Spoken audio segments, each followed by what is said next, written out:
Hola amigos, ¿qué tal? De nuevo con todos vosotros, con todos ustedes y volviendo a una de las cuestiones que identifican al viajero cuántico, como es la historia. Ya saben que la historia aparece de vez en cuando en el programa con distintos invitados, normalmente historiadores, aunque los tocan muchos de nuestros invitados el tema de la historia, aunque no sean precisamente historiadores. Y hoy concretamente hablando de un tema que bueno, puede suscitar polémicas o no, depende de cómo se mire, si es políticamente correcto o no, pero vamos a hablar, porque a nosotros nos gusta así, del Imperio Español, de cómo se forjó ese Imperio Español. Sí, es un tema efectivamente controvertido, más que nada por todas esas voces que a lo largo del tiempo han salido pues en contra de ese imperio español, de la conquista. Desde luego tiene sus luces y sus sombras. Claro que sí. Tampoco es la epopeya que nos contaron cuando nosotros estudiábamos en EGB, ¿no? Es mucho más profundo. Desde luego no fue una conquista. Nadie puso seguramente en el filo de las espadas o en los trabucos claveles, no. Hubo muertes, hubo miserias, hubo muchos claroscuros, efectivamente. Pero de ahí también a que tampoco se puede mirar, yo lo digo siempre, el pasado con los ojos del presente, porque eso es peligroso. Y si vamos a pedir perdón, pues yo también exijo que los franceses nos pidan perdón por la guerra de independencia, que ellos llamaron la maldita guerra de España, a los romanos que conquistaron Hispania, que nos impusieron el latín, que nos impusieron, afortunadamente, eso iba a decir, qué pecado que nos impusieron el latín. nos impusieron el derecho romano, que nos enseñaron a beber vino, por poner algunos ejemplos, ¿no? Cuando en Hispania más bien se bebía cerveza, no se conocía muy bien las maravillas del vino, que nos enseñaron toda esa cultura, toda esa arquitectura, todo eso que nos ha quedado. Pues entonces, si vamos a exigir que nos pidan perdón, pues que nos pidan perdón. Pero ¿y hasta dónde nos remontamos? Si hay que pedir perdón, unos y otros. A todos los pueblos que ocuparon Hispania o Iberia o al-Ándalus. Sí, no, yo quiero ir más atrás, porque cada pueblo, llegamos al paraíso, a Eva, a Adán. Porque cada pueblo que venía pues a nuestro país le llamaba, a nuestra península le llamaba de una forma distinta. Los judíos le llamaban Sefarad. Pues tendríamos que exigir perdón a todos ellos, ¿no? Por tanto, yo creo que eso es un poco una falacia. No sé, bueno, cada uno piensa como piensa, y sí que, por supuesto, sabemos que toda conquista conlleva muertes, conlleva muchas sombras, y todo lo malo que nos podamos suponer, pero la conquista de América pues ha traído tantas cosas buenas. Europa, el mundo ya se llama el Nuevo Mundo. El mundo pues se amplió y trajo un nuevo orden mundial. Un nuevo orden mundial. Que hasta hoy en día, gracias al descubrimiento del Nuevo Mundo, pues somos lo que somos. Hay muchas cosas, por supuesto, que a mí me suscitan muchas dudas. Por ejemplo, cómo Colón, como un almirante, pudo convencer a aquella mujer de aquella profunda religiosidad, terca, que adelantada a su tiempo, quizá porque fue adelantada a su tiempo, que engañó que le usurpó el trono realmente a su sobrina Juana la Beltraneja, aquella mujer terca, obstinada, pero inteligente. ¿Cómo pudo dejarse convencer por un hombre al que decían que era un mendigo? Luego nos lo explicará nuestro invitado y nos explicará que muchas veces nada es lo que parece, ¿no? Y eso es una de las cosas que a mí me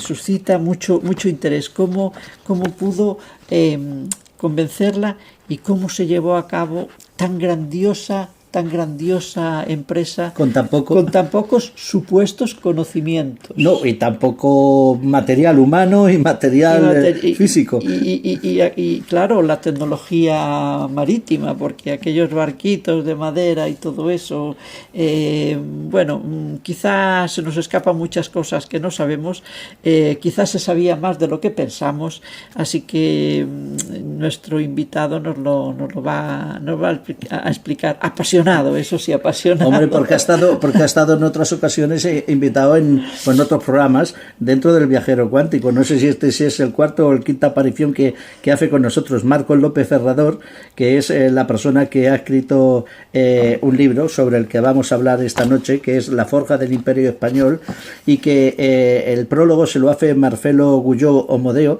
un gran historiador y politólogo argentino, creo, me parece que sí, y donde además él explica una cosa bastante curiosa, bueno, que ya figura en el libro de George Orwell, en su famosa obra de 1984, y es que él, parafraseando a George Orwell, pues dice, quien controla el pasado controla el presente, y que controla el presente controla el futuro.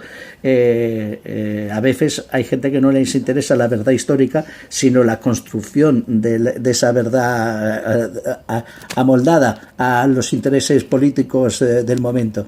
No fue fácil esa empresa, pero seguramente Colón y los descubridores, Colón y los que vinieron con posterioridad, porque la conquista no se hizo en un día, se hizo a lo largo de todo el siglo XVI, seguramente encontraron muchos colaboradores dentro de aquellos pueblos indígenas que estaban también sometidos a otros conquistadores.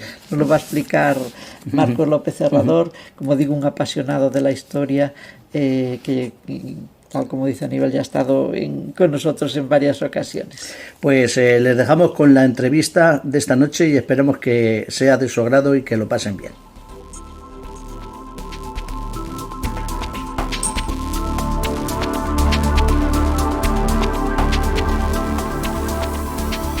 Bien, con nosotros Marcos López Ferrador. Él es licenciado en Derecho por la Universidad de Granada, donde cursó estudios de Ciencias Sociales y del Trabajo, diplomado en Empresariales por la CUNEF y diplomado en Marketing Financiero por la Universidad de Alcalá de Henares. Autor de numerosas publicaciones y libros. Con nosotros dentro del Viajero estuvo ya presentando varios de ellos, como es Los Poderosos, las rebeliones de las élites mundiales, Historias de la historia y otros cuentos, y Historia de la banca y el dinero. Ahí no es nada. Junto con este que yo les presento a ustedes, hay muchísimos más libros, vamos, pero por mencionar algunos, y este que es el último, que es La forja del Imperio Español, la primera potencia global de Occidente. Bueno, este libro de muchos temas, de muchos temas históricos y no, de historia, proverbios, aforismos, de poesías, poeta. Bueno, es que es de Úbeda, y de Úbeda de Úbeda salen grandes poetas. A ver, Sabina, Muñoz Molina, por decir algunos, sí, no sé, son los que me vienen ahora a la... Hombre, no me puedo quejar. Este es el libro 33 que se publica. Bueno, la edad de Jesucristo, ¿eh? El libro número 33 que se publica, sí. Buenas noches. Buenas noches. Pues muy buenas noches. Encantado de estar una vez más con vosotros. Bueno, este libro... no sé si en algún momento puede levantar ampollas o no. No sé si a todo el mundo le puede gustar. El prólogo es de Marcelino Guyó Omodeo. Marcelo Guyó Omodeo, que es también historiador y politólogo. A mí me ha fascinado. El prólogo solo me ha fascinado, pero me ha dejado loco. No solo porque él, evidentemente, es una persona que sabe mucho de historia también, sino además cómo extracta tu trabajo increíble dentro de este libro. Yo no sé, algunos escritores, cómo lo hacéis para tener tiempo de escribir tanto y luego tanto también y con tantos datos. Muchísimas gracias. Conseguir que le prologue una autoridad, ¿no? Bueno, claro. Pues sí, porque Marcelo es en este momento el gran apóstol de la hispanidad. Hoy es el gran apóstol de la hispanidad en el mundo. Y tengo la suerte de que es muy amigo mío. A mí me tiene un cariño especialísimo. Marcelo, que es argentino, dice ha llegado a decir, y yo no sé si tiene relación o no con este libro de la forja del Imperio Español, que España no debería de pedir perdón por ciertas cosas. Imagínate, nos escuchan dentro del viajero muchas personas de Hispanoamérica. Sí. Muchas personas en Estados Unidos se nos escucha, en México, Argentina, Chile, Perú, Ecuador, todos estos países. Y la forja del Imperio Español también va con ellos. Claro. No solo es español. Sobre todo de ellos. No, te voy a decir una cosa, vamos, mira, para ser franco, nada es español. Ya nada es español. Va. España, entendida como una realidad que existe en la península ibérica, no es la referencia. Es más, yo te digo una cosa. Has dicho que bueno, que este libro puede levantar ampollas. Yo espero que levante muchas ampollas.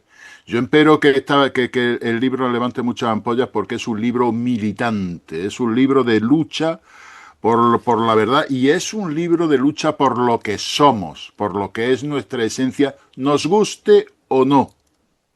Nos parezca bien, estemos a favor o en contra. Aunque muchos de los españoles, sí, de la península ibérica, y muchos de los hispanos en Hispanoamérica, hoy sean enemigos de nosotros mismos. Esto es algo que debemos agradecer muy mucho a nuestros enemigos, que han tenido un éxito increíble haciendo que seamos el único caso, la única cultura en el mundo en la que una parte sustancial de la población es enemiga de lo que es. Es enemiga de sí mismo, es enemiga de su historia, es enemiga de su existencia en el mundo. Eso no forma parte del estado natural de las cosas. No, no, no. Eso es algo que nuestros enemigos han conseguido, por una serie de circunstancias, imponernos. Y en ese sentido, este libro, repito, que espero que levante todas las ampollas a vida y de vez, porque es un libro militante, es un libro de lucha, es un libro que reivindica el derecho a contar nuestra historia sin más límite que la verdad. Porque fijaros bien, nuestros enemigos negros legendarios han conseguido algo tremendo. No solamente que una parte de nosotros mismos repudiemos lo que somos y repudiemos nuestra historia, sino que además quienes no la repudiamos, quienes luchamos por reivindicarla, quienes luchamos por la verdad, nos tengamos que contener, nos sintamos censurados continuamente, porque fíjate qué inteligentes son a la hora de montar el relato y a la hora de montar la propaganda. Mira, aquí está claro, para hablar de la historia de España y sobre todo del Imperio Español, o eres negro legendario, y si no eres negro legendario, amigo, te cae el adjetivo de leyenda rosa. Entonces, el español que no es negro legendario tiene que andarse con unos equilibrios, con una contención, con un dime y direte, con un, oye, mira, sí, te explico esto que yo lo veo como un pasaje muy glorioso de nuestra historia, pero enseguida lo compenso diciéndote las disparates y las barbaridades que cometimos en este ámbito. De tal manera que vayas equilibrando el relato. Miren ustedes, para nada, porque al final te van a seguir denostando y te van a seguir excluyendo. Yo reivindico que cualquier historiador, cualquier divulgador, cualquier historiador español tenga derecho a hablar de su historia exactamente igual que un francés o un inglés habla de la suya. Sí, porque vamos a ver, vienen otros autores, por ejemplo, franceses, pero ¿a qué autor, Antonia, ¿a qué autor francés has visto tú que se le aplique cuando habla de su historia el apelativo de leyenda rosa? Cuando la historia francesa bueno, pues oye, pues consiguen una historia que es verdaderamente lamentable y verdaderamente odiosa en gran parte de ella, han conseguido hacerla gloriosa y que todos los demás lo tengamos que ver por gloriosa. Tienen a Napoleón, vamos a ver, tienen a Napoleón como referente de su cultura, como referente de su historia y como gran personaje. Señores, a Napoleón es Hitler sin la teoría racial.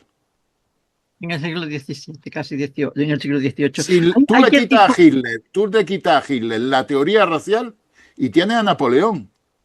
Y masacró a Europa entera. Y no vea el daño que hizo España. No vea el daño que hizo España. Bueno, pues oye, pues Napoleón es el gran héroe tal y que cual y nadie lo discute. Pues yo quiero escribir exactamente igual que escriben y con la misma libertad que escriben pues los historiadores franceses, por ejemplo, o ingleses, por ejemplo. Pero yo decía que nosotros denostamos alguien dijo, no recuerdo qué personaje fue el que dijo: los españoles son indestructibles porque llevan años intentando acabar con su país y siguen en pie, ¿no? Bismarck, me lo dijo Bismarck. Bismarck, ¿no? Sí. Bueno, pues claro, nosotros mismos denostamos nuestra historia y luego vienen, por lo que decía Pierre Vilar y otros hispanistas, a hablarnos a nosotros de nuestra propia historia, porque nosotros la denostamos, no queremos conocerla y tenemos que aceptarla con nuestras luces y con nuestras sombras. Hay ahora hablaremos de este libro nuevo tuyo. Que habéis empezado muy fuerte. Pero hay un otro libro que no ha mencionado Aníbal, que tú has escrito también, que se titula, es tuyo, el Imperio Español sin complejos. Sin complejos, sí. Somos unos acomplejados por nuestro pasado imperialista, ¿no? ¿Qué diferencia hay entre aquel libro y este que al hablar ambos del Imperio Español? Pues mira, aquel libro, la diferencia es primero la razón por la que yo lo escribo. Aquel libro es un encargo de la editorial. La editorial se pone en contacto conmigo y me dice: oye, mira, vamos a hacer una colección que se va a llamar Sin Complejo. Vamos a tocar toda una serie de temas que en este momento son polémicos, ¿eh? Y los vamos a tratar sin complejo ninguno, sin acobardarnos y tal y que cual. Entonces, bueno, hemos pensado en ti para que escribas sobre el Imperio Español.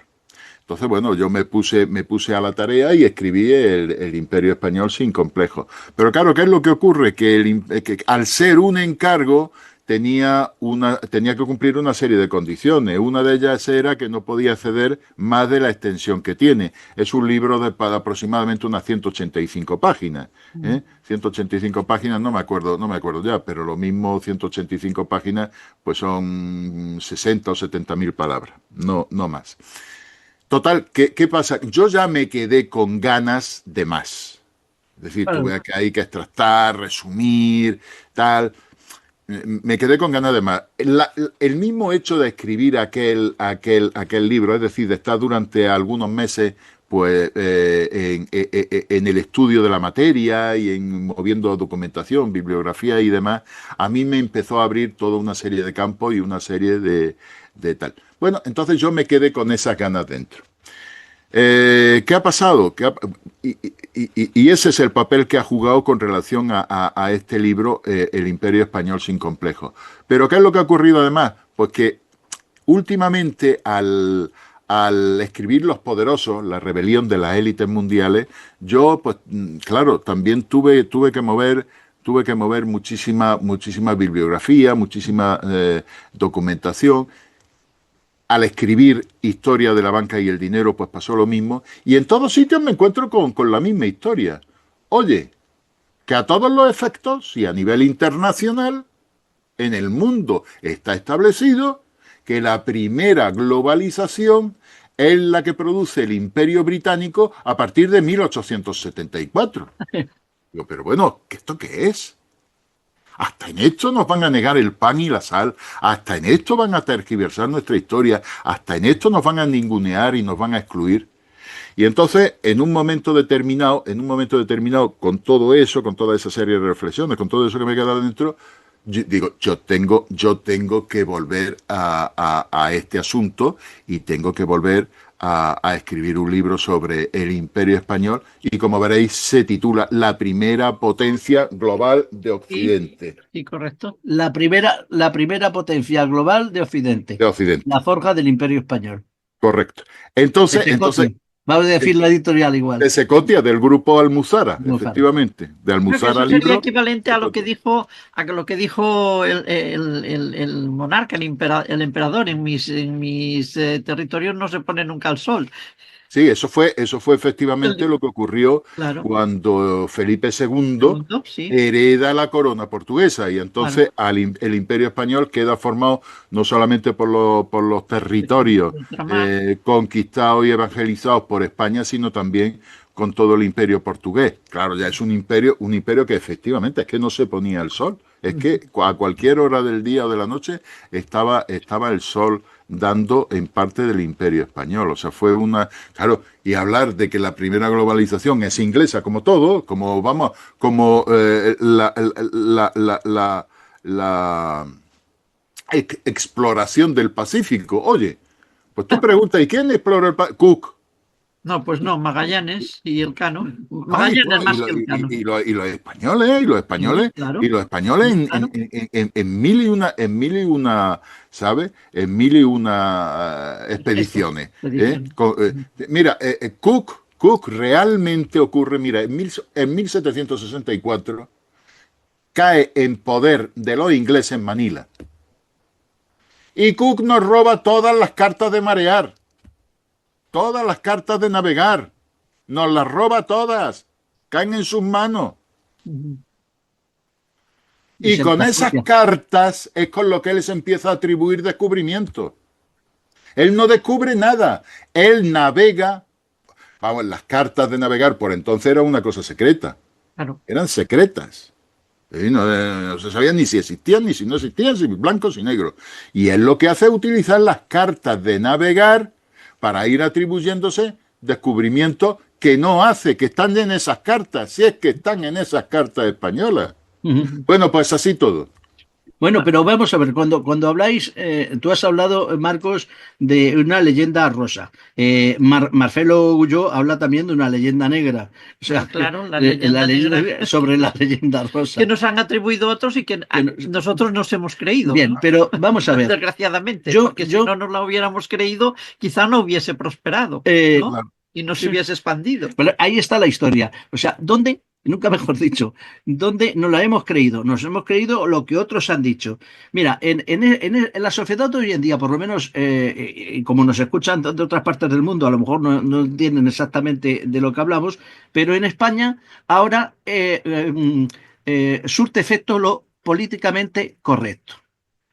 Que cada uno entienda desde su país, que nos están escuchando, lo que puede significar eso. Bien, y mucha gente se tiene como norma pues ser políticamente correcto con de acuerdo al estamento, por lo que sea. ¿Lo históricamente correcto también existe? Mira, vamos a ver. En historia lo que debe de existir no es ya la verdad, sino la búsqueda de la verdad. Porque la historia, como tú comprenderás, es siempre muy interpretable. Y de lo que se trata, y claro, y no está tan claro como creemos los hechos tal y como han ocurrido y demás. Es decir, dependemos siempre de una interpretación, pero esa interpretación se puede realizar de buena fe, tratando de encontrar la verdad o se puede hacer de mala fe tratando de tergiversar los hechos que se conocen para hacer un relato que conviene a los intereses que sea.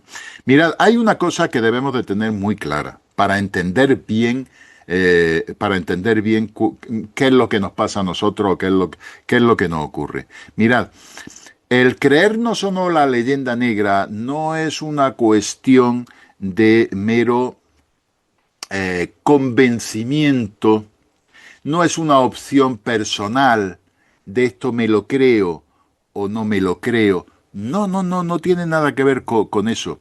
Por ese camino jamás se habría llegado a que una parte de los propios españoles fueran tan radicalmente opuestos a la propia España, a nuestro propio ser y a nuestra propia historia. Por ahí no se habría llegado jamás. Mirad, la raíz verdadera, no ya de la leyenda negra, sino de que nosotros la hayamos asumido como verdad, es el siguiente. La raíz está en el cambio de dinastía que se produce a principios del siglo XVIII, por el cual la dinastía Austria pasa a la dinastía borbónica. Ese cambio de dinastía supone lo siguiente. Tened en cuenta una cosa. Los franceses han sido siempre y tradicionalmente enemigos radicales de España. Así que no os olvidéis de una cosa, que cuando los Borbones se instalan en la corte española, se instalan en principio al servicio de Francia y al servicio, por tanto, de una potencia enemiga tradicionalmente de nosotros. Con Francia no te voy a decir desde siempre enfrentados, pero sí, desde luego, desde el Gran Capitán, desde las campañas italianas del Hombre, Gran Capitán. Marcos, durante siglos, España, Gran Bretaña o Inglaterra y Francia tuvieron a toda Europa en vilo en guerra hasta el siglo XX, como quien dices, fueron las Siempre, siempre, potencias siempre en pendencia, ¿no? siempre, siempre, siempre, siempre. Y siempre contra la posibilidad de crear un imperio universal en torno al concepto de cristiandad, ¿eh? ¿Qué es lo que representa Carlos V en su momento? Pero fijaros, es que me interesa mucho explicar el mecanismo por el cual somos nosotros los que asumimos la leyenda negra y no la creemos. No es, repito, no es una opción voluntaria, de buena fe, de reflexión. No, no, no, no. Ese cambio de dinastía impone lo siguiente. Vamos a ver. Hombre, ¿quién iba a llevar razón? Pues los franceses. ¿Por qué se pelea y por qué se hacen guerra? Hombre, porque eres el bueno. Hombre, para los franceses, ¿quién es el bueno? Los franceses. ¿Y quién es el malo? Pues los españoles.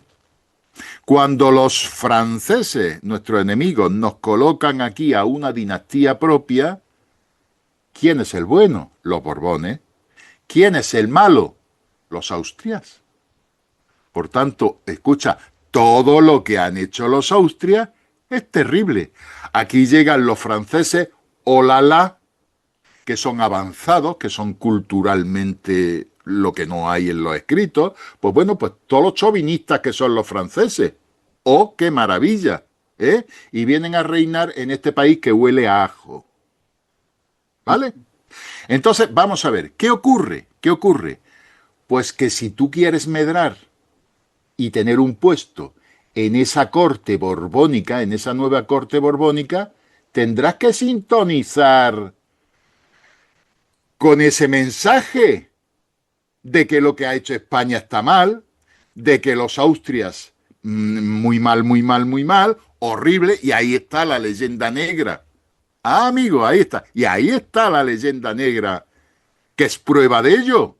Es que está probado, la leyenda negra lo prueba. Anda que no hay crónicas que explican lo malo, malísimo, malísimo, lo malísimo que es Austria y que ha sido España y el horror que ha sido todo lo que tiene que ver con América y su descubrimiento y su evangelización, etcétera, etcétera, etcétera. Si tú quieres medrar y tener un puesto en la corte, repito, de los Borbones, tú tienes que mantener ese discurso.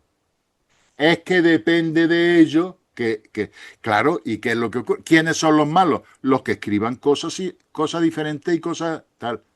Pero eso se mantiene hoy en día. Pero claro que se mantiene hoy en día. ¿Por qué? Te voy a decir por No qué. estamos, bueno, iba a decir, no estamos Porque es como el rayo que no cesa en cuanto que hay un segundo episodio que viene a explicar el arraigo de todo esto. Y es la guerra de la independencia. Amigo, los afrancesados. Amigo, los franceses. Amigo Napoleón, heredero de la Revolución Francesa. heredero de la Muy Ilustración. civilizados los franceses, pero se pasaron por la guillotina a un montón de gente, ¿no? No, sí, no, si eso Una es para analizarlo. civilización. Vuelvo a decirte, oh gloria, oh gloria, oh gloria, oh la gloriosa Revolución Francesa. Pero bueno, si os volvisteis locos, criminales, si os disteis un baño de sangre, pero si eso fue el horror del horror del horror del horror. Oye, pues nada, nada, hoy, gloria a la Revolución Francesa, y nadie dice, oye, que de la Revolución Francesa está haciendo una leyenda rosa. No, no, no, ellos pueden, nosotros no. Entonces, fíjate bien, ese momento del arraigo, ¿sabes? Es cuando los franceses. ¿Qué ocurre con todo esto? Que esto significa un enfrentamiento entre lo que es el tradicionalismo, la ilustración, entre lo reaccionario y lo progresista, amigo. Ya vamos Ahí, tomando nota, ¿verdad? ahí los dos. Ya vamos tomando nota. Entonces, ¿qué pasa? Que ser progresista en España es ser afrancesado y es ser anti-español y es estar en contra de. Es un signo distintivo de ser progresista. Y si ya damos un paso adelante y nos venimos al siglo XX, es lo que distingue de ser progre o de ser un facha. Tú defiendes al imperio y defiendes la historia de España, facha. Tú estás en contra, eres enemigo y resulta que tienes toda una nación, esto es una nación de naciones, esto es el plurinacionalismo y el pluriparti no sé cuánto. Perfecto. Perfecto. Y eres progre, claro, y eres progre. O sea, quiero decir que ser progre cae dentro de la parte buena de la historia. Y a todo el mundo le gusta. Es que es muy incómodo estar en la parte mala. Estar en la parte buena de la historia es muy cómodo, te van las cosas muy bien. Bueno, pero en algún momento, a ver, yo supongo que todas las ideas de la ilustración no eran malas, yo creo que eran muchas muy buenas y en algún momento tenía que cambiar el panorama, la monarquía española, ¿no? Pasar del absolutismo a otra monarquía, más a otra monarquía Sí, parlamentaria. si todo está muy bien, pero por En algún ejemplo, momento teníamos que evolucionar. eso no hace bueno el baño de sangre, por ejemplo, de la Revolución No, Francesa. claro, pero a lo que voy. Y no hace bueno, es que la ilustración, mira, es que la ilustración además lo que abre es el camino a todos los procesos revolucionarios. Los procesos revolucionarios no solamente son la Revolución Francesa, es la Revolución de 1830, la de 1848, la Revolución, cimenta todo lo que lleva a la Guerra Franco-Prusiana, a la Primera Guerra Mundial, a la Segunda Guerra Mundial, a la Revolución Comunista, a todo lo que ha significado el comunismo y su hundimiento, etcétera, etcétera, A etcétera. lo que voy, Cuidado, por lo que cuidado, significa que. cuidado con la ilustración que nosotros tenemos asumido el relato del pensamiento hegemónico que triunfa con la ilustración. Claro, a Es que ver, es más fácil asumir siempre, si analizáramos un poquito lo que es la ilustración, habría que pensarlo un poco, ¿eh? bueno, que con sus luces y sus sombras, pero a lo Como que todo, como todo, como todo, como por eso todo. que ser tampoco hay, no podemos ser maniqueístas lo bueno y lo malo, no, hay matices, No, hay muchas pero cosas por medio. Pero a lo que voy, sí. cuando se habla tanto de nuestra leyenda negra que se nos ha hecho creer a nosotros mismos y no se habla de todas, sobre todo por lo de América, ¿no? La conquista de América, y no se habla de la injusticia de esas otras revoluciones, de los baños de sangre que hubo, que decir, como si los españoles hubieran sido los criminales más grandes del mundo y todas las revoluciones que ha habido, incluida por supuesto la francesa, pues hubieran sido, mira, hubieran disparado claveles como, como la revolución. Pero es que realmente, mira, es que realmente tampoco hay que comparar una cosa con otra a ver quién ha sido más malo, porque el que sea menos malo es el bueno, ¿no? No, Quien sea, mira, y Antonia, comparar el presente con el quien pasado. sea menos malo es menos malo, Mm, pero es malo. mm. O sea, buscar comparaciones, porque como este ha sido peor, no, pues como este ha sido peor, y tú eres malo y este ha sido peor. El que este sea peor no te hace a ti bueno, Ujú. ¿vale? No te hace a ti bueno. Entonces, claro, vamos a ver. El problema es que no ya por comparación, sino por pura realidad, los negrolegendarios no cuentan la verdad de lo que pasó en América. La verdad Hay histórica, perdón, la verdad histórica, la verdad histórica de lo que pasó en claro. América. Y no lo cuenta por una sencilla razón. Mira, vamos a ver. Por ejemplo, vamos a basarnos en el punto clave, la raíz de donde surge la leyenda negra. La leyenda negra surge con un memorándum de Bartolomé de las Casas. ¿De acuerdo? Surge con un memorándum de Bartolomé de las Casas en la que denuncia lo mal que se están tratando a los indios. Yo no sé si habéis leído el memorándum. Yo lo he leído en gran parte. Y mira, de la propia lectura se saca que aquello no es así. Es decir, se trata de un documento que lo que pretende es poner de manifiesto un problema.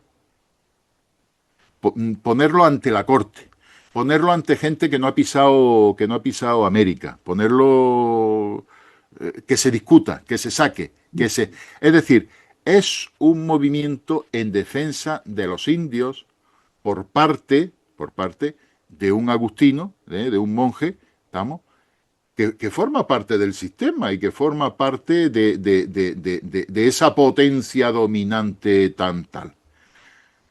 Vamos a ver, lo primero que demuestra es que tiene la suficiente libertad y la suficiente capacidad de expresión como para poner un memorándum, mandarlo a la corte y que surta efecto y que se analice el problema.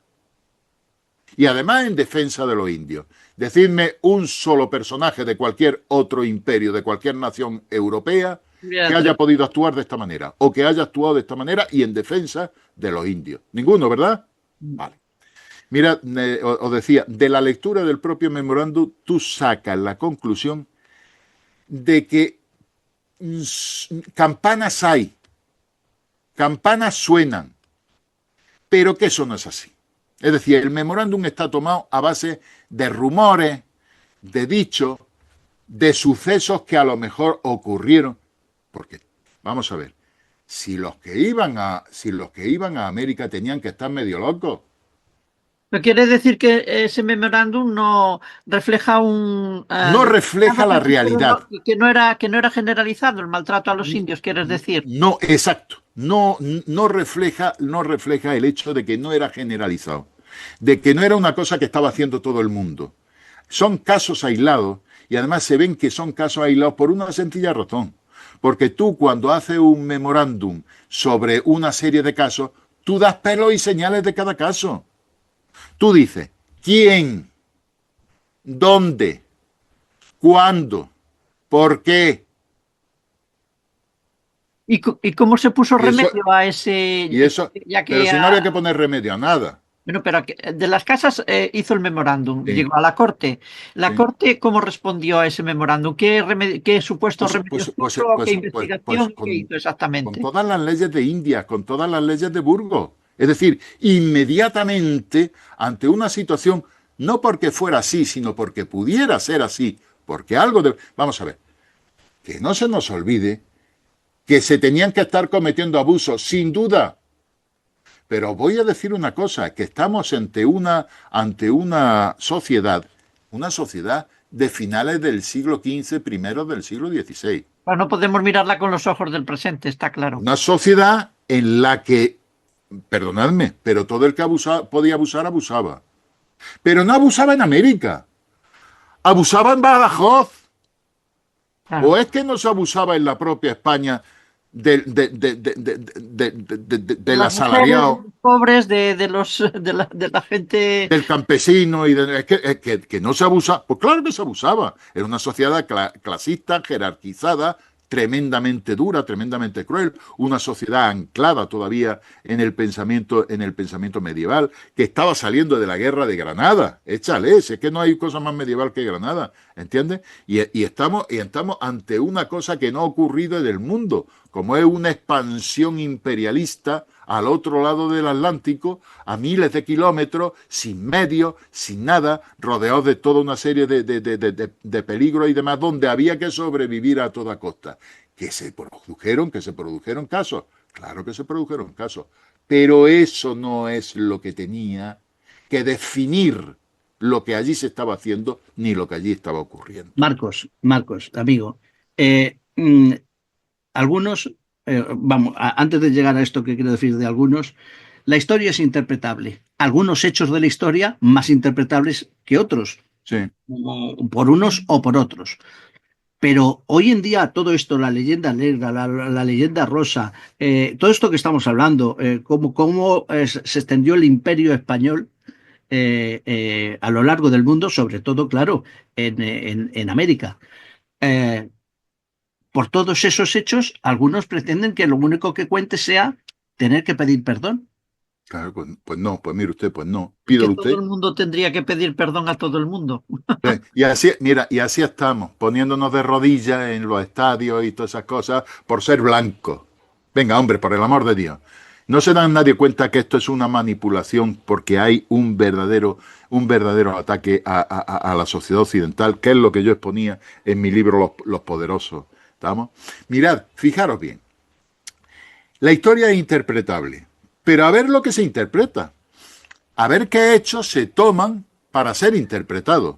Claro. Porque en eso, claro, es que en eso hay una diferencia. Fijaros bien, mirad cómo hay cosas, por ejemplo, que no se tocan y que no se interpretan. Por ejemplo, un imperio de estas características, ¿eh? Fijaros bien esos españoles. Vamos a tomar la leyenda negra como verdad. Fijaros bien en esos españoles codiciosos, crueles, asesinos, terribles, imbuidos solo de un afán por conseguir oro a costa de los indígenas y demás. ¿Eh? Imaginaros una cosa así. ¿Vosotros imagináis lo que tendría que ser las guerras de conquista con gentuza de ese pelaje? Pues mirad, todo el imperio español, prácticamente todo el imperio español, o la gran parte del imperio español, se conquista en 50 años. 50, ¿eh? Pero es que fijaros, esto no se pone de relieve, esto no se pone de manifiesto. Y además, con muy poquitos españoles en todos los casos. Sí, el imperio azteca resulta que cae con 600 españoles. Eso no se lo cree nadie. Interpretación, porque esto es una interpretación histórica. Los españoles manipularon a los indígenas para que les ayudaran a conquistar el imperio azteca. Bueno, esto es una interpretación, pero esto no es creíble. Esto no es creíble, porque es que había millones de habitantes en el imperio azteca. Vale. Y yo doy otra interpretación. Los indígenas que estaban hasta aquí, de que los aztecas mataran a sus hijos, le arrancaran el corazón y se los comieran, porque eran caníbales y se comían, y además los sacrificaban por miles y miles cada año. No es que hacían sacrificios como aquí se hacen corridas de toros, no. Allí es que se sacrificaban por miles a lo largo del año, porque hay que además que se llama alimentaban de ellos, si no tenían proteína animal. Y la habían sustituido. Bueno, os doy, ya te digo, una interpretación. Y no serán que cientos de miles de indígenas utilizaron a Cortés para liberarse del imperio azteca. Claro, porque hay algo Es una buena. No puede ser. hay algo que tú explicas en tu libro que dices que uno de los grandes errores que cometemos es considerar que cuando los españoles llegan a América, pues hay un solo pueblo, considerar un pueblo homogéneo. Y que No. eso no es solo, no es cierto, que había muchos pueblos y solo en México, en la zona de México, aztecas, toltecas, mexicas, de un montón Pero uno sometido a otro y claro, donde de el que diversas dominaba se los culturas. comía y le arrancaba el corazón. Claro, de Oiga, diversas culturas, diversa religión, diversas ideas, claro, y también ahí había conquistas de unos sobre otros, ¿no? O sea que cuando llegaron los españoles no era precisamente un remanso de paz América. os voy a dar otro elemento que jamás se menciona. Yo creo que soy de los pocos que lo ha mencionado alguna vez o trata de darle la relevancia que debería tener. Vamos a ver. ¿Vosotros os dais cuenta que una vez que se acaba la conquista, parece que se acaba la historia de América? Mm. No hay sublevaciones, no hay guerras, no hay... ¿Qué es lo que forma Vamos, vosotros no os dais cuenta que desde que se acaba la conquista hasta 300 años después, América es un remanso de paz? Prácticamente no hay un incidente. Cuando allí no se ha desplazado ni un solo soldado, jamás el ejército español pisó América. La conquista se hizo con los colonizadores, hombre, que muchos venían de la guerra, habían sido soldados, pero allí no se desplaza nunca una unidad militar desde la península, jamás. Y sin embargo, no hay una sola noticia en 300 años. ¿Os dais cuenta que la historia, en el momento que acaban con la conquista, empiezan a hablar de los productos que trajeron, la fruta y no sé, y las verduras y de España allí, y que llevamos y que lo otro no sé qué, y empiezan a hablar, pues eso, del tornaviaje, del comercio de Acapulco, de no sé qué, no sé cuánto, de cómo se forman administrativamente los virreinatos, y cómo no sé cuánto, y cómo estaba dividido aquello en gobernaciones, y en tal, y pin, y pan, y pan, y pan, pero no hay, y en esos 300 años, no hay un año que no haya una guerra sanguinaria en Europa, que no haya un incidente horroroso y terrible y cruel que comentar en la historia de Europa. Y en América no, en América no. Perdóname. Pero vamos a ver, podemos Marcos, poner en valor, Marcos, me voy un poner en momento. valor la calidad del imperio Ahora vengo. que procuró 300 años de paz. Ujú. ¿Qué clase de imperio tiene 300 años de paz consecutivos? Y en cualquier caso, lo que has querido decir, Marcos, resumiendo el tema de la conquista, por qué Sí. se consigue conquistar América, es el apoyo de muchos de esos pueblos que estaban sometidos a los más poderosos, a otros pueblos poderosos Exactamente. que vivían en América. Y también hay algo que me ha llamado la atención, que dices que cuando los españoles llegan allí, esos pueblos que se encuentran tampoco son nativos de allí, no son originarios de allí, Hombre, sino claro, no lo son, de, no lo son. de Asia y de dónde más, de Asia y de parte de Asia y de algún otro lugar. Parte de Siberia y demás. Exacto, de Siberia. Son pueblos que vienen cuando el estrecho de Bering, pues se podía andar. Es que se podía andar, porque por la glaciación, por lo que fuera, las aguas estaban bajas y se pudo andar. Y por ahí es por donde llegaron fundamentalmente los habitantes de. Pero vamos, pero eso Pues es en la conquista y sometimiento y Claro, todo. pero mira, cuando nos vamos a tantos miles de años hacia atrás, ¿sabes? Pues nos tenemos que ir miles de años atrás en todos los puntos del planeta. Y en todos los puntos del planeta, pues se han dado todo tipo de migraciones. Ujú. Es decir, tampoco los españoles o quienes vivimos en España procedemos de aquí, pues No, tenemos claro, distintos orígenes, estamos evidentemente. indoeuropeos, celtas, en fin, o sea, tenemos toda una serie de antecedentes y bueno, somos el producto de las grandes migraciones que en su momento ha habido sobre la Tierra. Marcos, ya que tu libro se titula La Forja del Imperio, a mí me interesa empezar un poquito, volver al principio Sí. y a la génesis de ese imperio.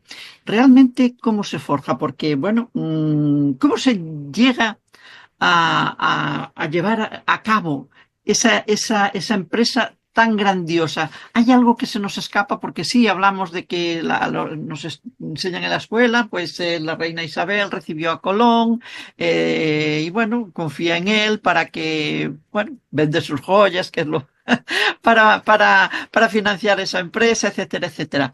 Pero, Mira, me tomo un trabajo enorme en este libro, ¿sabes? En luchar contra ciertas banalizaciones que los negrolegendarios han hecho sobre el descubrimiento de Europa. Se trata de banalizar el hecho diciéndonos, por ejemplo, hombre, América ya estaba descubierta. Por abreviar y no extenderme, pues sí, pues mire usted, sí. ¿Estuvieron los vikingos? Seguro que estuvieron los lo vikingos. que acabamos de decir, los que venían de Asia y se Vale. asentaron allí. Estuvieron los vikingos, de acuerdo. Pero mire usted, un descubrimiento es aquello que se saca de donde está oculto, se tiene conocimiento de él y se comparte ese conocimiento con todos los demás. Claro. ¿De qué me vale que los vikingos descubrieran América si ni ellos mismos sabían dónde estaban? Claro. ¿Qué descubrimiento es ese? Si ellos mismos no sabían dónde habían llegado. Eran unas tierras que habían encontrado navegando en aquella dirección, pues tiempo y tiempo y tiempo, y sin ahogarse de milagro. Vale. Pero ellos no sabían más. Quiero decir, eso es que ese descubrimiento no les aprovechó ni a ellos mismos. Eso no es descubrir, señores.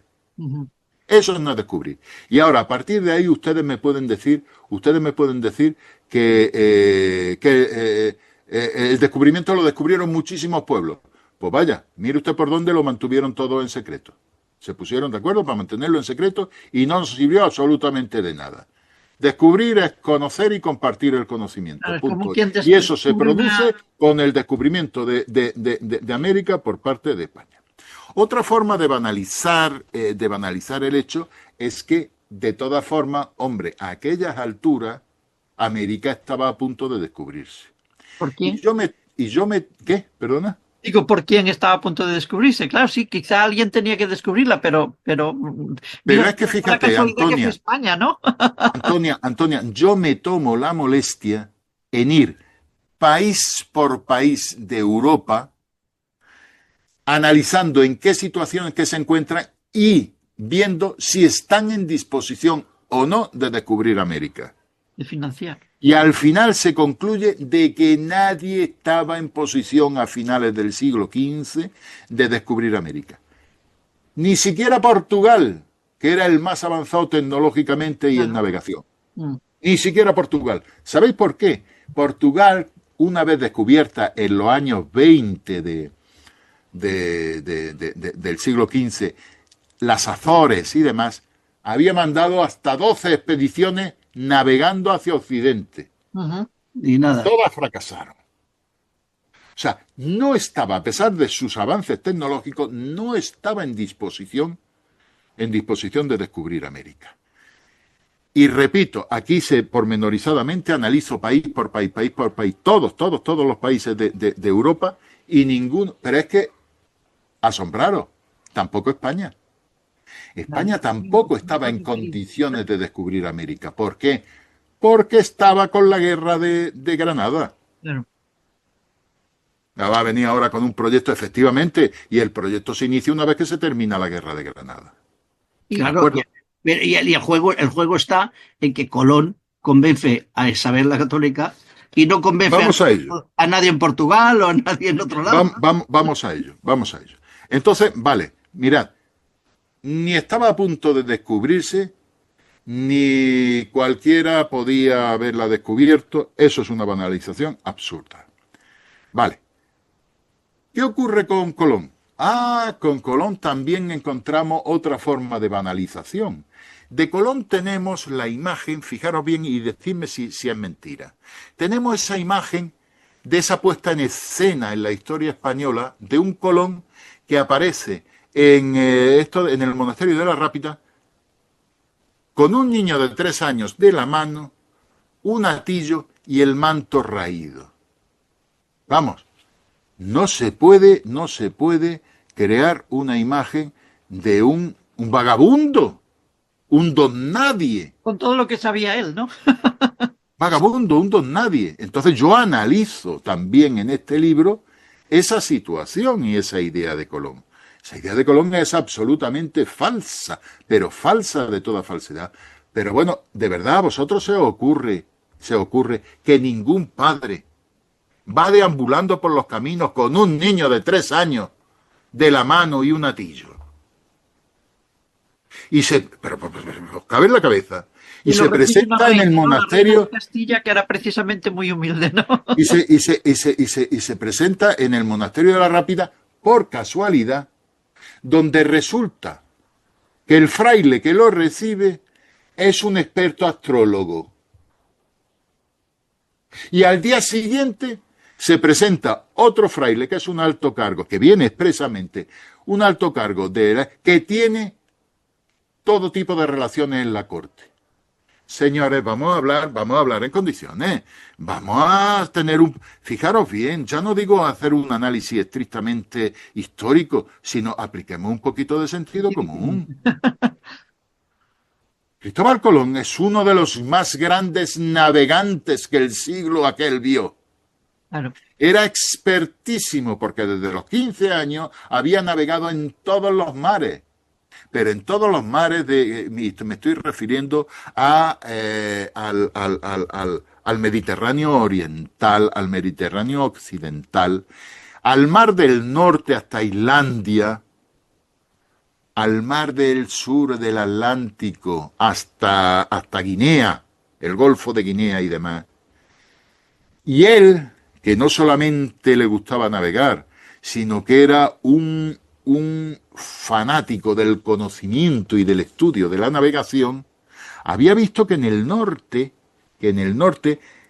por el mar de Islandia y todo eso, los vientos giraban de una determinada manera, que pasaban por la fachada de Portugal y por la fachada atlántica. Pero es que había visto en Guinea que esa corriente volvía. No hay que andar mucho, si se es lo suficientemente espabilado, para cerrar ese círculo y ver que hay constantemente unas brisas y unos vientos que giran de esa manera, Puedes sospecharlo con todo fundamento, Cuidado. Vamos a ver, las cosas que sospechaba un marino, no las publicaba, no las hacía públicas. ¿Por qué? Porque todo eran secretos, porque todo eso era una riqueza personal que le valía para ponerse en valor a la hora de hacer expediciones y a la hora de navegar para otro. La información Pero ese conocimiento él lo tenía. Luego resulta que se casa, que se casa con una portuguesa que es hija de uno de los descubridores de las Azores. Y el hermano es gobernador de Madeira. Y viven allí durante tiempo. Y la suegra de Colón acaba entregándole todos los documentos de ese gran navegante, todos los documentos y todos sus secretos. Pero es que estando allí en las Azores, allí llegan de vez en cuando, y hay noticias de que se reciben tallas que no están hechas con metales. Es decir, se reciben indicios de un mundo habitado más allá. Quizá a lo lejos, porque son indicios escasos y pocos. Hay otra especie como de leyenda o de tal. Claro, todas estas cosas que nos llegan, pues como nos llegan, pero nos llegan. Es decir, podemos ir uniendo unas cosas con otras. Entonces, ¿qué nos llega? Pues nos llega ese episodio del náufrago de alguna, quizá, de aquellas expediciones portuguesas, que también eran secretas, que naufragó y no llegó. O sí llegó. Claro. O sí llegó y al intentar volver es cuando se hunde. Y el único que sobrevive es este hombre. Y a este hombre lo atiende Cristóbal Colón en su última hora. Probablemente de él recibe un secreto que será lo que acabe por cambiar la voluntad de Isabel la Católica, cuando no teniendo un pelo de tonta y no siendo imprudente en absoluto, parece que también Isabel es una reina frívola, que este cantamañana, charlatán, le come el coco y hace porque Isabel, fijaros bien, es una mujer muy seria, muy racional, y no tiene un pelo de tonta, Y todos los científicos, los mayores científicos de su momento, de la Universidad de Salamanca y demás, le dicen que los cálculos de Colón están equivocados, son erróneos. El mundo es mucho más extenso de lo que Colón dice. Y por tanto, no se puede llegar a China por esa ruta, porque no hay barco que sea capaz de almacenar y mantener víveres y agua como para llegar a tan larga distancia. Y sin embargo, y contra esta opinión, Isabel financia la expedición. Es decir, Colón tuvo que compartir con Isabel la Católica y con Fernando seguramente, porque Isabel tampoco hacía nada sin Fernando, tuvo que compartir con ella el secreto que verdaderamente tenía sobre y sus conocimientos sobre los vientos y sobre la posibilidad de hacer.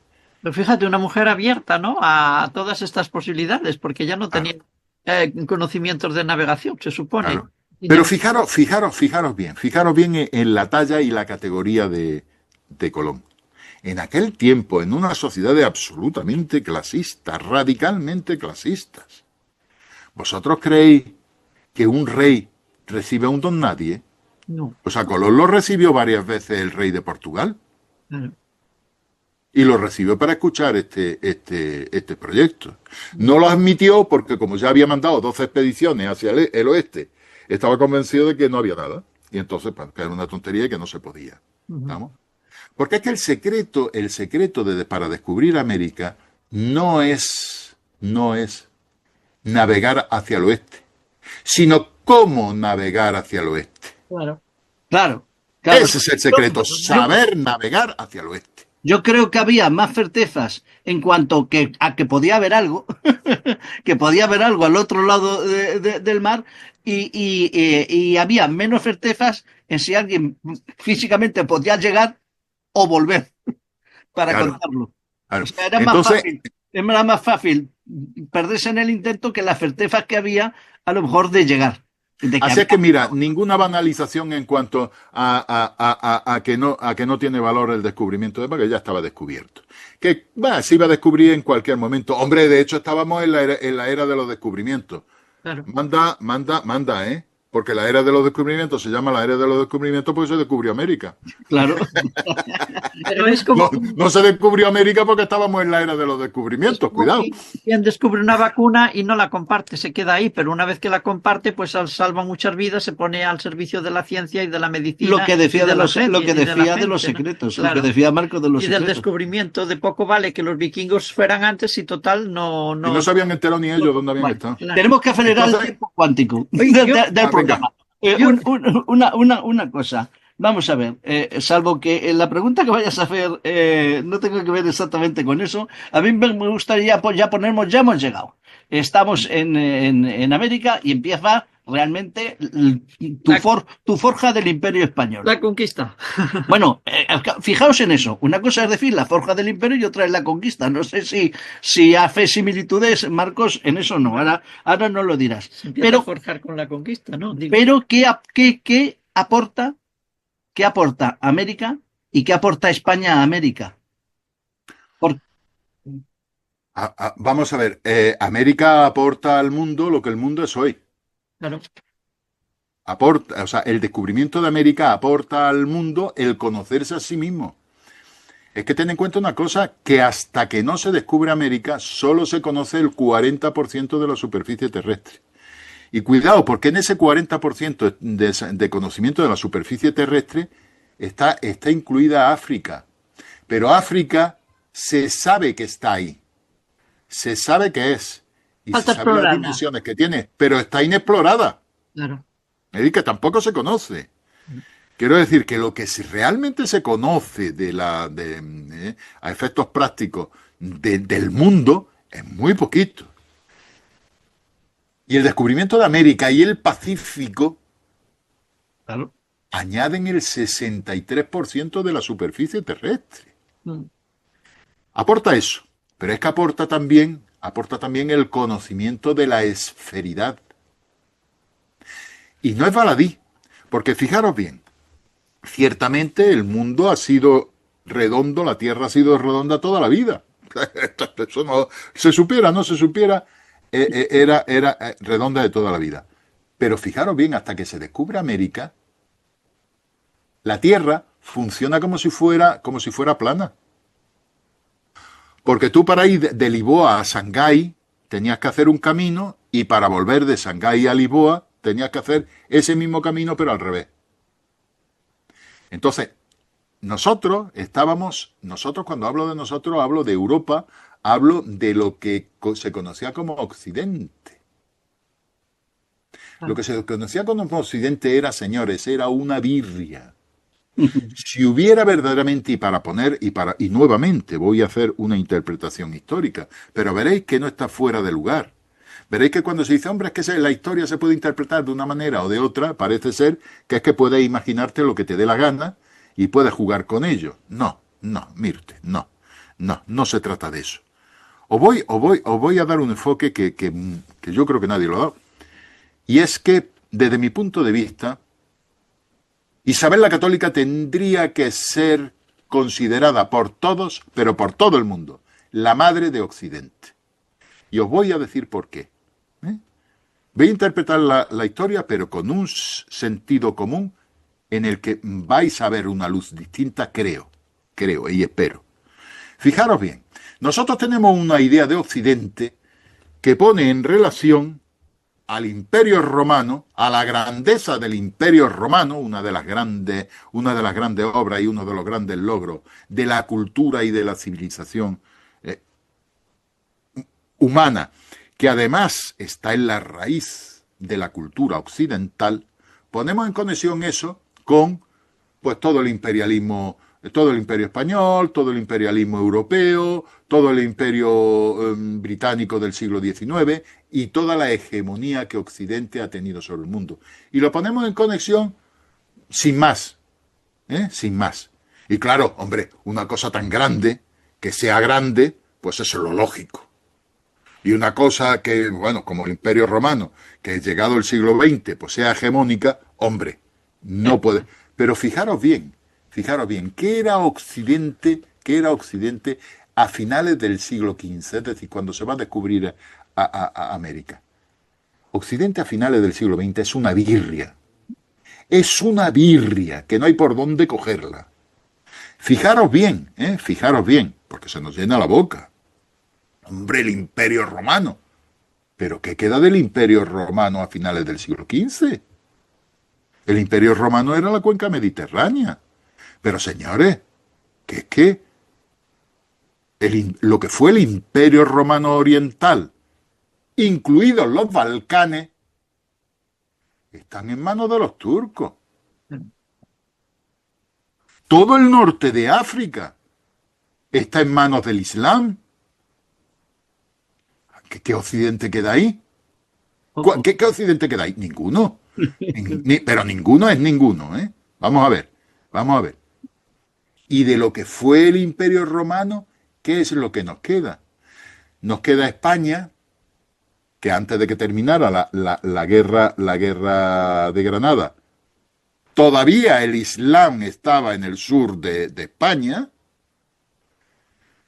Nos queda Francia, nos queda Gran Bretaña, y hombre, verás tú, dice Alemania. Bueno, Alemania, dividida entre pequeños estados, Alemania, que tampoco fue romanizada, es decir, que no formaba parte del Imperio Romano y no formaba parte de Occidente. Así que lo que quedaba era una birria arruinada por las continuas guerras, por los continuos enfrentamientos. Tened en cuenta que cuando se descubre América, hace 50 años que ha terminado la Guerra de los 100 años.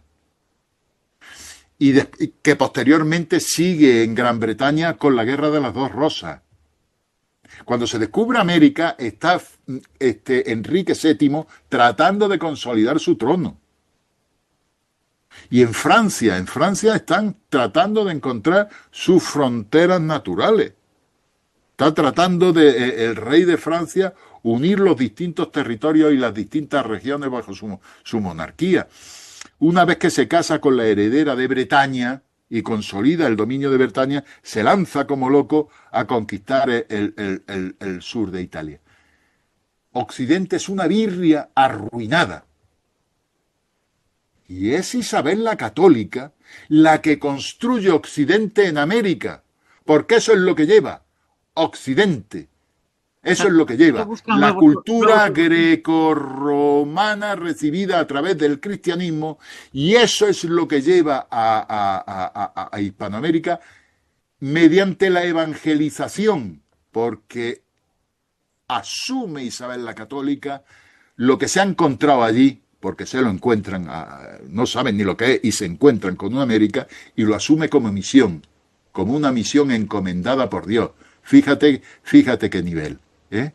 Y es la que construye Occidente, y gracias a eso el resto de naciones europeas van a ir consolidando imperios fundamentalmente en el siglo XIX, hasta construir la hegemonía de Occidente en el mundo. Y eso es gracias a Isabel la Católica, que no hizo caso a sus científicos y financió la expedición de Colón.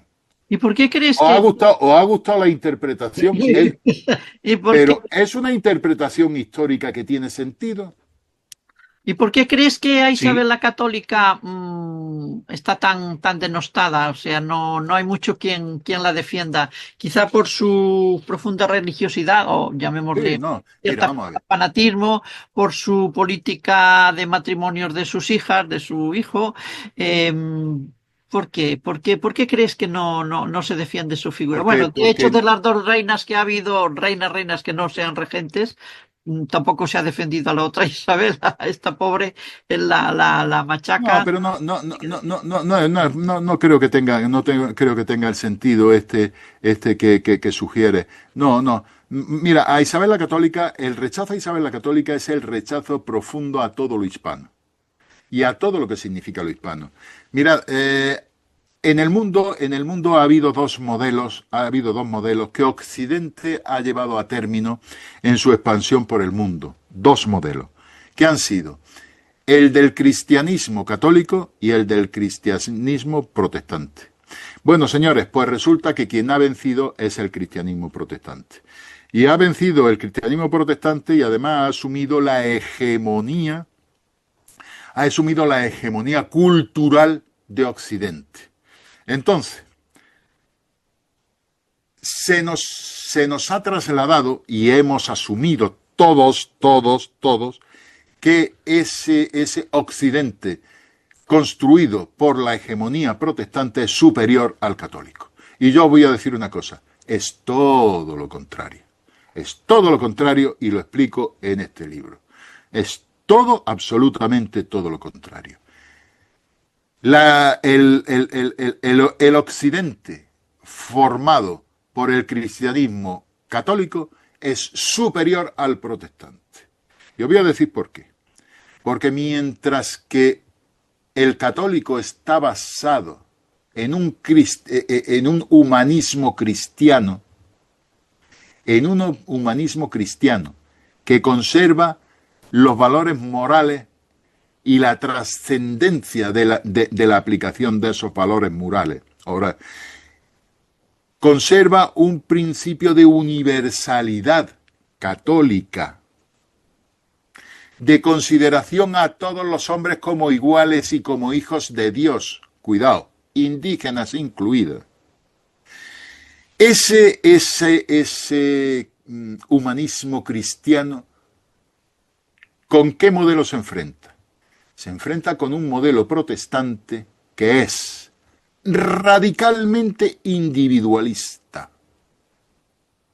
radicalmente materialista, radicalmente supremacista. Nada de todo hijos de Dios. Y además esto lo que pasa es que nos costaría otro programa explicarlo, pero es imposible desde la concepción protestante de las cosas tratar bien a un indígena. Es imposible ideológicamente. En otra ocasión, si queréis, desarrollamos este tema. Y sí, va a quedar corto. Todavía tenemos tiempo. Todavía tenemos tiempo. Marcos, ¿qué es Dime. para ti la hispanidad? La hispanidad es la madre patria. Esa es la madre patria, no lo que hay en la península.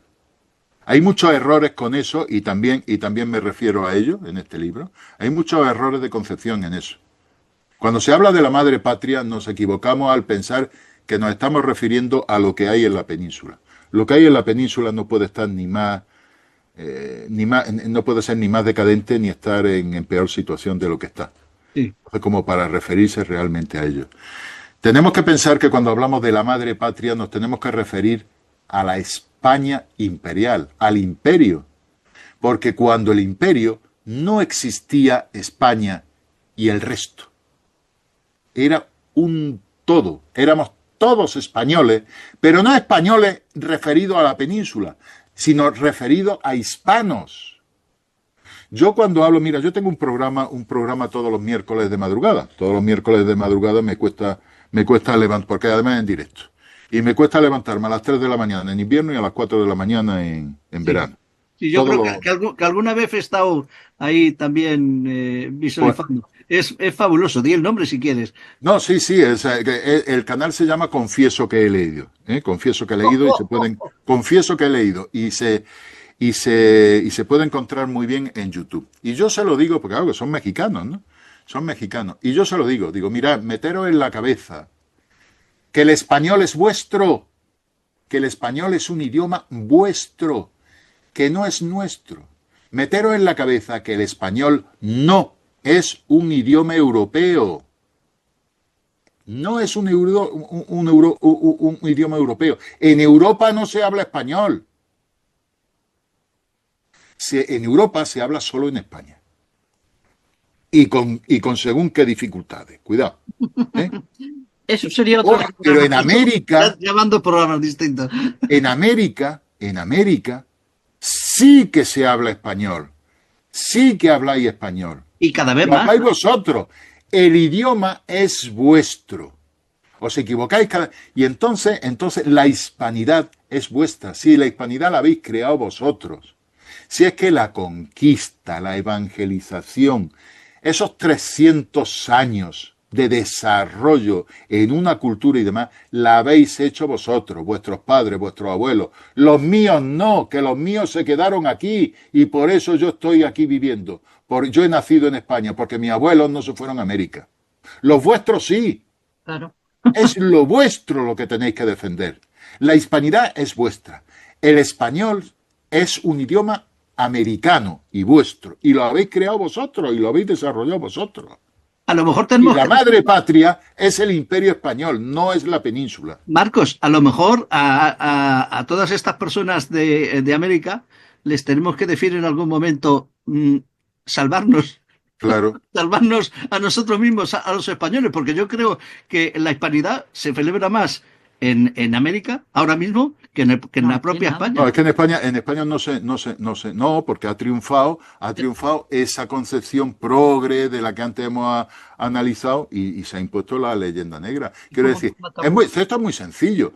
Todo el que no asuma la leyenda negra es enreo de cancelación y un facha. Ya está. Entonces es muy incómodo, es muy incómodo no estar en el lado correcto. Marcos, hemos hablado de lo que se encuentran los españoles cuando llegan a América, pues multitud de pueblos, no un pueblo homogéneo como han hecho ver algunos, multitud de pueblos, muchos de ellos sometidos a otros, muchos de ellos procedentes de Asia, como habíamos dicho, por tanto ellos también conquistaron, por tanto también había luchas, también había sometimientos, también había guerras continuas. Y luego hubo, tras la conquista, 300 años de paz, como habías dicho tú, mientras Europa se desangraba en guerras intestinas, los de siempre, España, Inglaterra, Francia, etcétera, etcétera. Tenía al continente siempre en vilo. Y tras 3 siglos de paz, empiezan los levantamientos, ¿no? Contra España. Tú has hablado del cambio de dinastía de los Austrias a los Borbones, y has hablado de que, los Borbones tendían a tener una administración, pues siguiendo un poco las ideas más colonial. Más colonial de Francia, ¿no? Y tenían tendencia también a la administración, digamos, de las tierras de ultramar, eliminar a la aristocracia criolla, que había sido la administradora desde la conquista, para introducir una aristocracia pues de la península, unos administradores peninsulares. Esto fue lo que empezó digamos, el principio del fin por esto. Esto fue lo que originó los levantamientos. Y si no fuese por eso, quizá la independencia de América, que tenía que llegar en algún momento a la luz de los nuevos tiempos, está claro, no sería factible en el presente, por supuesto. Pero si hubiese pospuesto. ¿Qué crees? Eso influyó notablemente, influyó notablemente.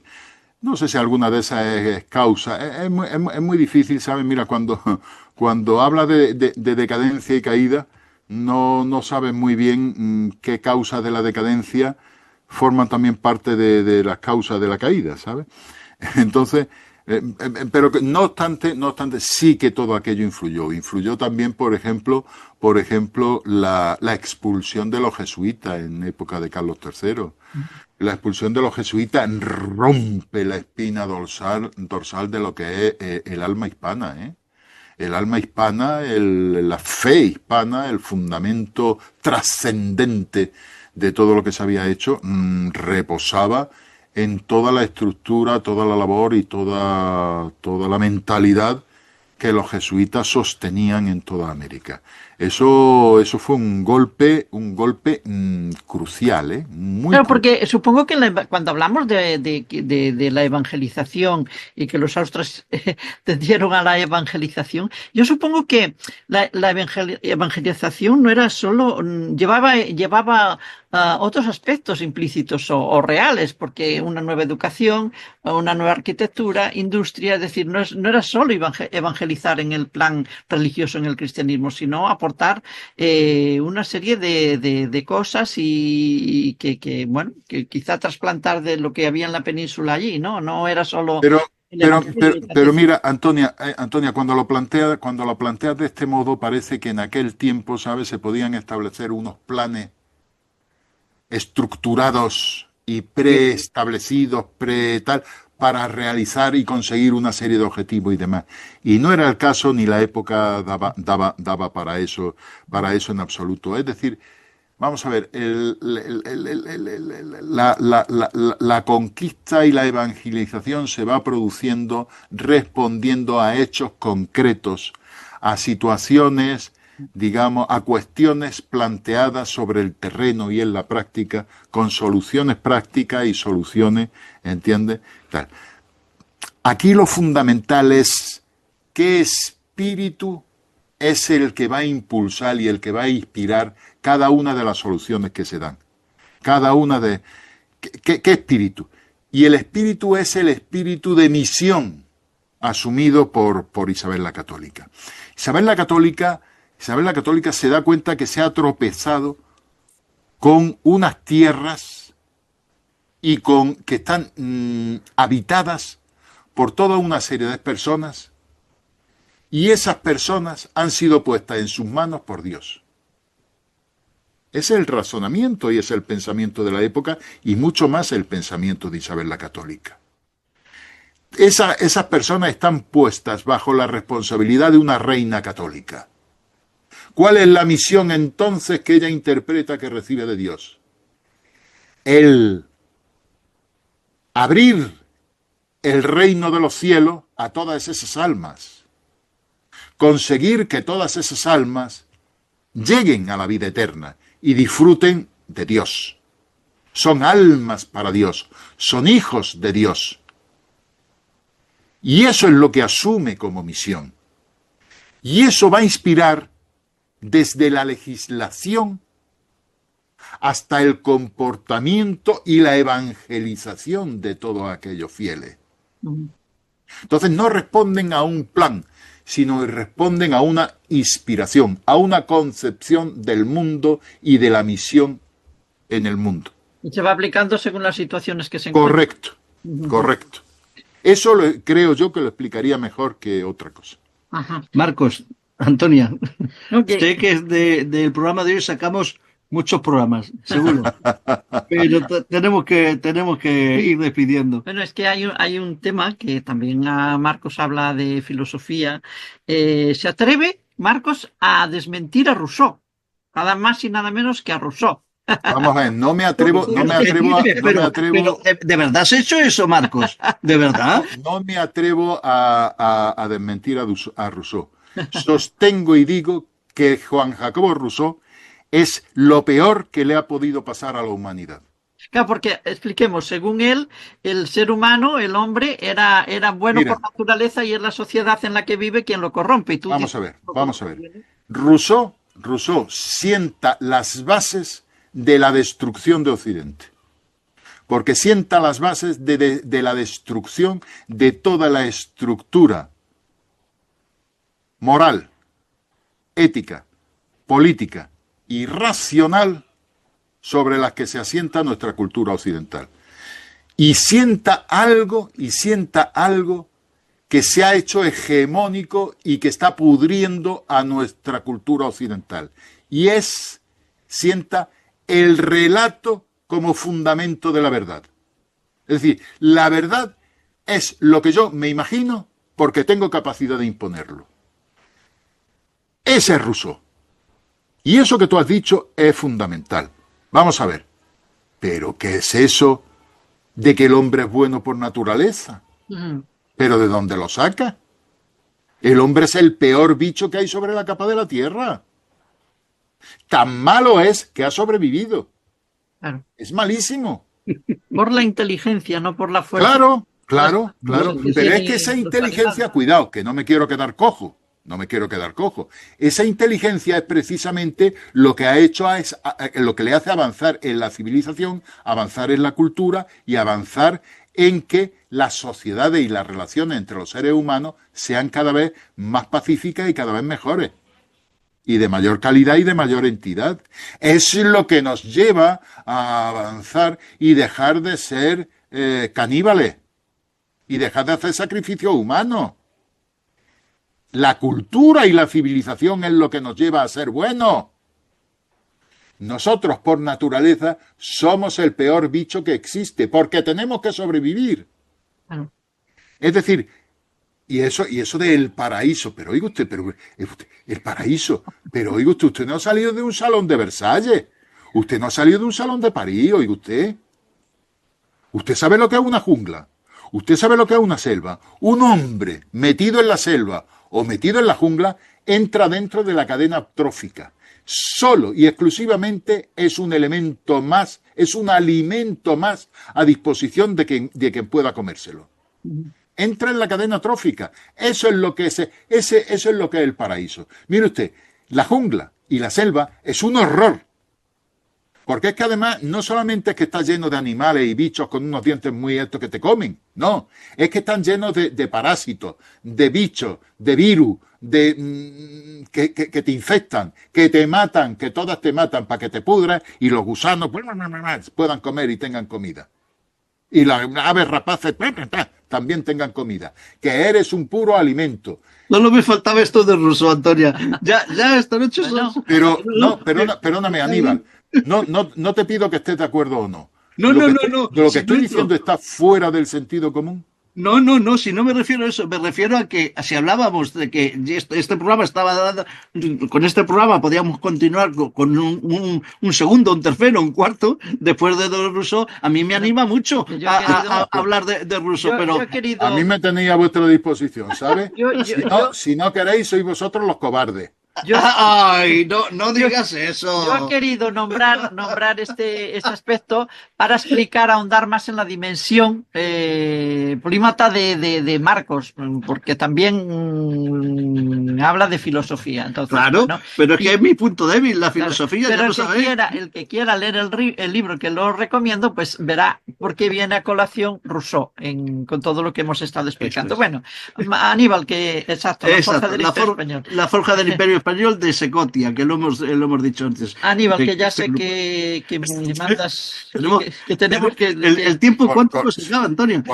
Escúchame, cortáis porque queréis. Ya. Huís del campo de batalla. Pero cortamos porque os retiráis. También tenemos vida, hombre. Oye, ahí quería... ¿Qué te crees tú que cortas? Espera, si tienes ya siempre la última palabra. Antonia maravillosa, como siempre. Y resumiendo, poco a poco, bueno, distintos países se van independizando, toman su rumbo, son libres, como querían. Luego hay bueno, se pierden las últimas colonias, en 1898, ¿verdad? No, bueno, sí, la Lo última que en ha dado de sí la 1897. pérdida de las colonias, literatura, política, industria, economía, en todo, en todo, Y en lo todo. que dará de sí, porque Lo ahora que dará mismo de se sí. están empezando a descubrir secretos que no se conocían y que no Seguro. son nada agradables. Seguro. Bueno, pues en el Pacífico Filipinas, luego también Puerto Rico y Cuba, que son nuestras últimas colonias. Luego hay una vuelta de los españoles, ya con otro cariz, ya no van de conquistadores, ¿no? Ya van como humildes trabajadores, pues a buscarse la vida, cuando son las grandes oleadas migratorias hacia América, Venezuela, Argentina, etcétera.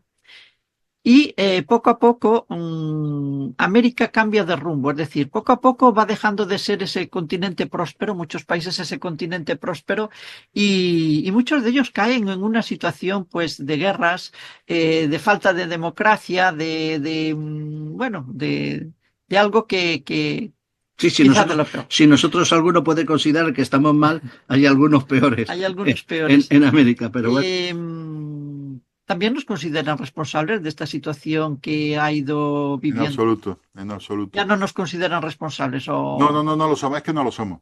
no Es que lo somos nosotros, ya, pero nosotros podemos ser responsables de aquello que hacemos. Y de lo que hacemos, y lo que hacemos se conoce muy bien, o se puede conocer hoy muy bien, en qué situación se encontraba al principio del siglo XIX el Imperio Español. Y se encontraba en una situación de lo más próspera del mundo. Existen informes y existen informes de Lumitz y de, en fin, o sea, existen informes de muy diversos, ¿sabes? De cómo se encontraba el Imperio Español. Y el Imperio Español estaba por encima y sin comparación de cualquier nación europea. México era la gran capital del mundo y además era el centro de aquella globalización, que unía Filipinas con Europa. Y bueno, no sé, un minero en México ganaba 5 veces más que un minero en Alemania. Cuidado, cuidado, ¿eh? Quiero decir, era una región próspera con una unidad de mercado, que eso vale su peso en oro, porque tener una unidad de mercado vale su peso en oro, porque, o sea, a ver si me entiendes, porque hace que toda la economía y que todas las fuentes económicas encuentren un mercado único, que eso abarata los costes y produce una prosperidad increíble. Era con una reserva y con una estabilidad financiera que a lo mejor no se tenía ni en la península, cuidado. Es sí, que, es que eso de que hemos explotado y que hemos sacado y que, que si el oro, pero bueno, y la plata y no sé qué, pero oiga ¿usted ha visto la catedral que tiene en México? Eso se lo digo también a los mexicanos, digo, ¿vosotros habéis visto la catedral que tenéis? Vamos a ver, ¿eso con qué se hace? Se hará con plata, ¿no? quiere Será decir, con plata y será con plata mexicana, porque no íbamos a llevar plata allí para haceros la catedral. Será con la plata mexicana, ¿no? claro, Pero que bueno, pero mirad la catedral, no mirad esa catedral, mirad todas las catedrales que tenéis, mirad todas las iglesias, mirad los hospitales, mirad las universidades, mirad los puentes, mirad los caminos, mirad los puertos. Miradlo, haced el favor de mirarlo, ¿eso con qué se hace? Con plata. Si nosotros hubiéramos explotado de la manera que decís, ¿vosotros creéis que ibais a tener la catedral que tenéis en México desde el siglo XVI y nosotros íbamos a tener la Almudena que se ha terminado en el siglo XXI o en el siglo XX, que la he visto yo terminarse, que Madrid, esa capital de ese imperio explotador y terrible y que le robaba todo el oro y toda la plata, pues estaba sin catedral. ¿Qué te parece? Estaba sin catedral. Y era un poblachón. Era un poblachón. ¿Vosotros habéis visto las capitales imperiales de Europa? Eso sí que es robar. Eso sí que es sacar todo lo que había para hacer maravillas, maravillas. Da en cuenta que Madrid es un poblachón, que le quita el Palacio de Real y no tiene nada. Vosotros, o toda Hispanoamérica, lo que contribuía era con el Quinto Real, con sus impuestos, Con el quinto real era un 20% de impuestos, el que había que pagar. Pero el que había que pagar en México y el que había que pagar en Badajoz. ¿Ya está? Marco, después de todas, teniendo en cuenta todas las riquezas, los recursos naturales que la mayor parte de América tenía y supongo que sigue teniendo, ya sé que que sería muy largo y de analizar, pero ¿de dónde viene esta decadencia en la que ha caído América en los últimos? Pues vamos a ver, la decadencia viene del momento en el que quien obtiene la victoria es el imperio británico. Y quien obtiene la hegemonía es precisamente los anglosajones en el mundo, tanto los británicos como los estadounidenses. Para ellos prevalecer, y para ellos prevalecer incluso moralmente, incluso en el discurso, incluso en el relato, necesitan hundir, destruir, humillar y tergiversar toda la historia, es decir, hacernos a la hispanidad los malos de la película. ¿Estamos? Y eso es lo que han hecho. Pero es que además, ¿qué hace esta hegemonía anglosajona? Siempre balcanizan todo lo que tocan. Todo lo que tocan lo balcanizan.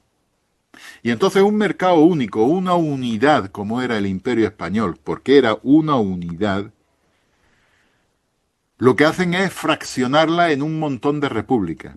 Y a esas repúblicas, por la ayuda que le prestan, que entonces ellos sí que desplazan al ejército británico, lo desplazan para provocar las guerras de independencia que nunca fueron apoyadas por los indios y que giraron alrededor de la masonería hispanoamericana, estamos con obediencia a la Logia de Londres. No nos olvidemos eso nunca. Con obediencia Bueno, pues todo aquel apoyo se lo cobraron.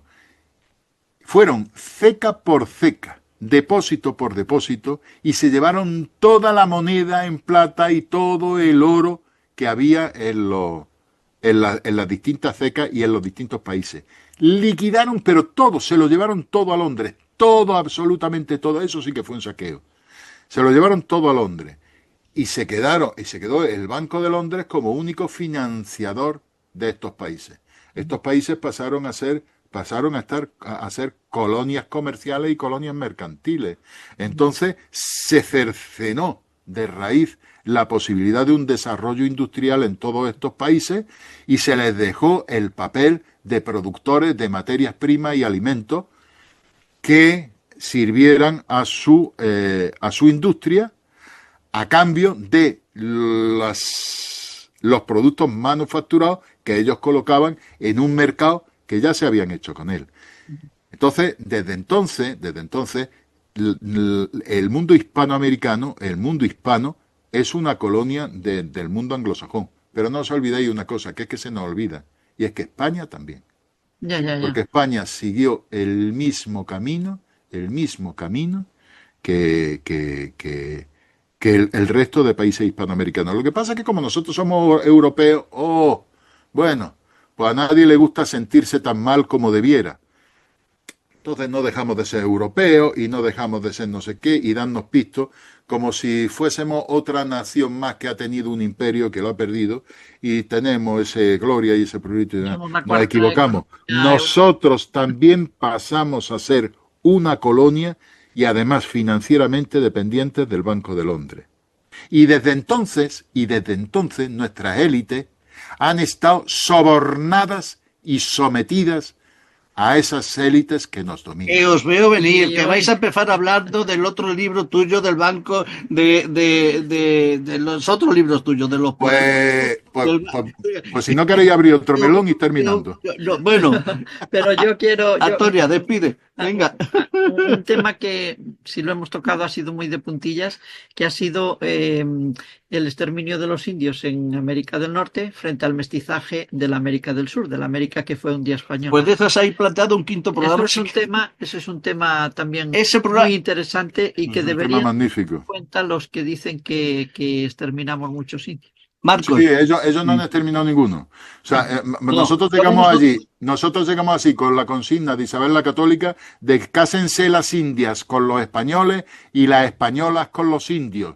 Y frente a la frase desde primera hora, de no hay mejor indio que el indio muerto.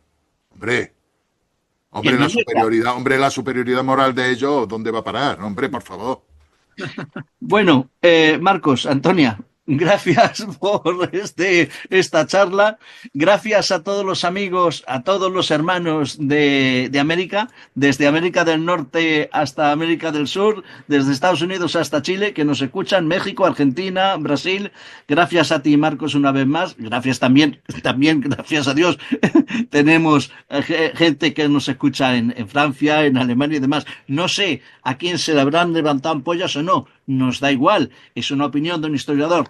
Pueden dejar las opiniones en el Viajero Cuántico, tanto en Instagram como en YouTube, y planteamos. Desde luego, Marcos no va a ser la última vez que va a aparecer en el programa. O sea que tiempo habrá para responder algunas preguntas si no las hacen. Y un ruego a los hermanos de Hispanoamérica: consérvennos el idioma. Ese idioma tan dulce que además está poblado de muchas expresiones de mi lengua materna, que es el gallego, y mi segunda lengua, por supuesto, el español. El alma de un pueblo es su idioma. Exacto. Pues, Marcos, el libro, otra vez, La forja del Imperio Español, de Marcos López Ferrador. Su último libro por ahora, porque seguro que está con más. Y el último programa por ahora, porque también vendrás más. Pues nada, encantado, me tenía a vuestra disposición como siempre. Muchas gracias, Cuídate mucho, suerte y no te muerdas la lengua mucho, hombre. Un abrazo muy fuerte. Que vaya bien, amigo. Hasta luego.